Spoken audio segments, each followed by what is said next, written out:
ఓం నమో భగవతే వాసుదేవాయ. వైశాఖ మహాపురాణం 29వ అధ్యాయం.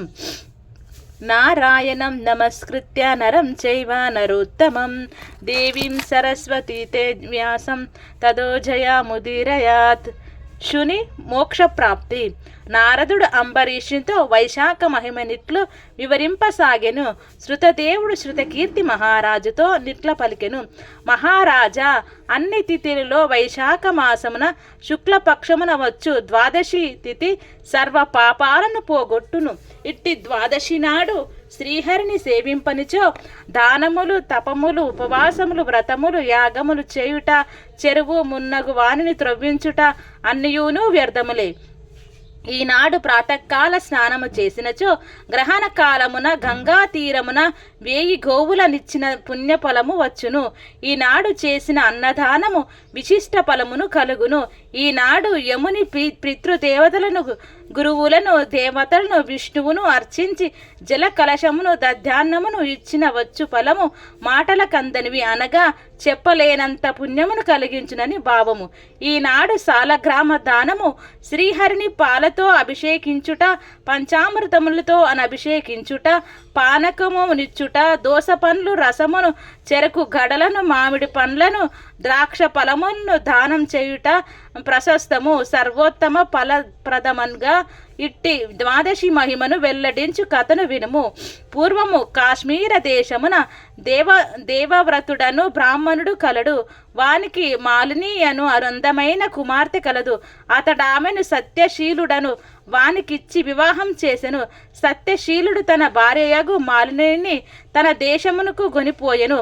అతడు మంచివాడే అయినను ఆమె అనినా పడదు, ఆమెకును అతడన్నా పడదు. ఈ విధముగా వారి దాంపత్యము పరస్పరానుకూలత లేకుండుటను మాలిని భర్తను వశీకరణ చేసుకుని ఉపాయమును చెప్పుడని భర్తృపరివృత్తి వ్యక్తులను, స్త్రీలను అడిగెను. వారును, మేము మా భర్తలకు చేసిన దానిని చెప్పినట్లు చేయుము, మాకు కలిగినట్టే నీకును ఫలమును కలుగునని మందు మాకులను వశీకరణకై ఇచ్చి యోగిని వివరమును చెప్పారు.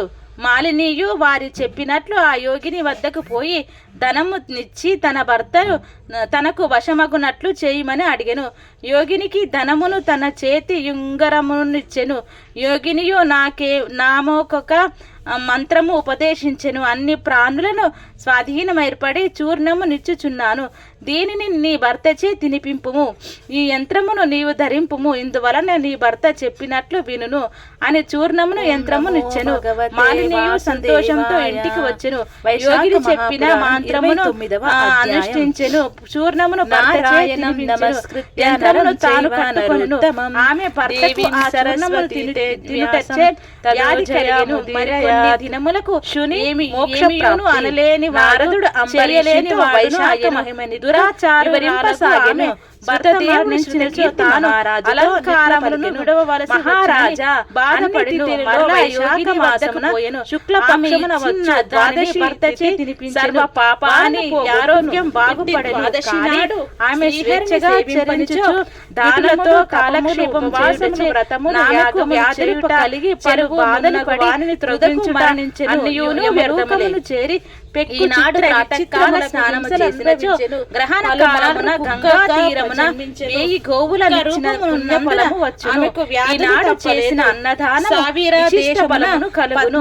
ఈనాడు యముని పితృదేవతలను, దాసి గురువులను దేవతగా నుండెను. అట్లు 30 సంవత్సరమును దధ్యాన్నమును వైశాఖ మాసమున మాటల కందలివి, అనగా చెప్పలేనంత కుమారుడు నది స్నానని భావము. తిరిగి నాడు సాలగ్రామ దానము ఎరుపు వద్ద పాలతో పాదములను కడుగు పంచామృతములతో అభిషేకించి వచ్చిన పానకము నిచ్చుట, దోస పండ్లు రసమును, తులసి గడలను, మామిడి పండ్లను, ద్రాక్ష ఫలమును దానం చేయుట పాదములు ప్రశస్తము. సర్వోత్తమ అరుగుపై నుండి జారి కింద పడు ద్వాదశి మహిమను వెల్లడించు కథను వినుము. పవిత్ర జల స్పర్శ చేత దేశమున పూర్వజన్మ దేవవ్రతుడను బ్రాహ్మణుడు చేసిన పాపమునికి మాలిని అను అందమైన కుమార్తె కలిగెను. అతడు చేసిన దోషములన్నిటినీ వానికిచ్చి వివాహం చేసెను. సత్యశీలుడు తన భార్యయందు వైశాఖ శుద్ధ తన దేశమునకు చేసిన పుణ్యకార్యములకు మంచివాడే అయినను. పుణ్యఫలమును ఆమె పోసి రక్షింపు మనకును అతడన్నా పడదు. ఈ విధముగా వారి దాంపత్య మాటలాడుటను ఏమిని ఆశ్చర్యపడిన బ్రాహ్మణుడు వాలిని భర్తను చేసిన పాపమును విని ఉపాయమును ద్వాదశి నాడు చేసిన ప్రాతకాల నదీ స్నానములను స్త్రీలను అడిగెను. వారు మేము మా భర్తలకు చేసిన దానిని చెప్పినట్లు ఉన్నగు పుణ్యకార్యములు కలిగినట్టే నీకును ఫలము కలుగునని కుక్క రూపముననున్న మాలిని వశీకరణకై ప్రార్థించి యోగిని బ్రాహ్మణుడు అంగీకరణను చెప్పారు. అప్పుడు అలినీయు వారి దీనముగా దయాశీలి వద్దకు పోయి ధనమును దయచూడు తన భర్త తనకు వశమగున వాడిమని అడిగి రక్షించుడు ధనమును తన చేతి ఉంగరమునిచ్చెను. ఇంటిలో నామొక ఉచ్చిష్టముల మంత్రము ఉపదేశించెను. అన్ని ప్రాణులై స్వాధీనమైనబడి చూర్ణమునిచ్చుచున్నాను. నీకు భర్తచే తినిపింపదగిన దానము ఈ యంత్రమును నీవు ధరింపుము. ఇందువలన నీ భర్త చెప్పినట్లు మనము అని చూర్ణముల యంత్రమునిచ్చెను. రక్షింపదగిన వారేమైనట్లుగా ఇంటికి వచ్చెను. యోగిని చెప్పిన మంత్రమును అనుష్ఠించెను. చూర్ణమును భర్తచే తినిపించెను. యంత్రమును తాను కట్టుకొనెను. పలికి వచ్చి ఏమని ఆ చూర్ణమును అడిగెను. వ్యాధుడు చెప్పిన సరికొన్ని దినములకు కుక్క మాటలు ఏమియును అనలేని వాడు పుత్రుని చేయలేని వాడును అయ్యెను. పలుకరాచారులకు ఆమె భర్తలు మాటలాడుచు తాను అలంకారములను కూడవలసి వచ్చినని బాధపడెను. మరలా అవమానించుకొనెను. ఆమె సజ్జనుల పరోపకారం కొరకై పాటుపడుదురు.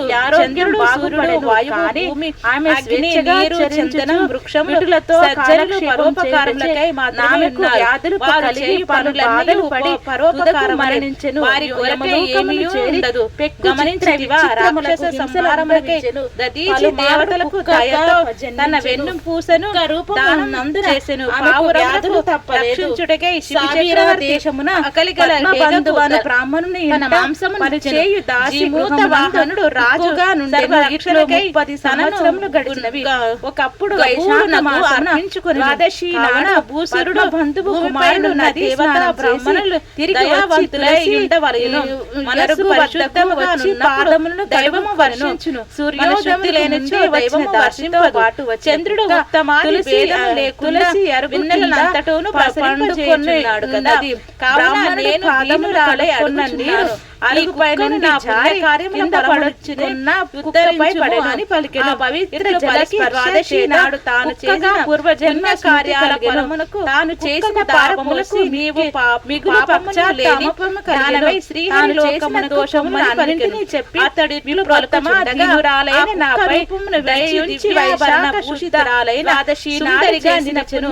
బ్రాహ్మణులకు నమస్కరించి పుణ్య ఫలమును నాకు దారిలిపి తన కాంతిమణి దిక్కులములుగా ప్రకాశింపు చేయుచు దివ్య విమానలాడుట ఏమి అని ఆశ్చర్యపడిన బ్రాహ్మణుడు అది చేసిన పాపములు విని భూలోకమున ద్వాదశి నాడు చేసిన ప్రాతకాల దైవము నుండి స్నానం పూజ కథా శ్రవణముగా ప్రజప్తినందును తపము యోగులు మాత్రమే పొందునట్టి మున్నగు వలె కార్యముల పుణ్య ఫలము సర్వోత్తమకే అంగీకరింపని వారికైనా ఒక్క రూపమునున్న కలిగి మరలటి పరమార్థ దీనురాలే సౌందర్యం బ్రాహ్మణుడు అంగీకరింపలేదుగా ప్రసిద్ధి చెందెను. మిక్కిలి దీనముగా దయాశీలి ఆత్మబంధువు నన్ను దయచూడుము.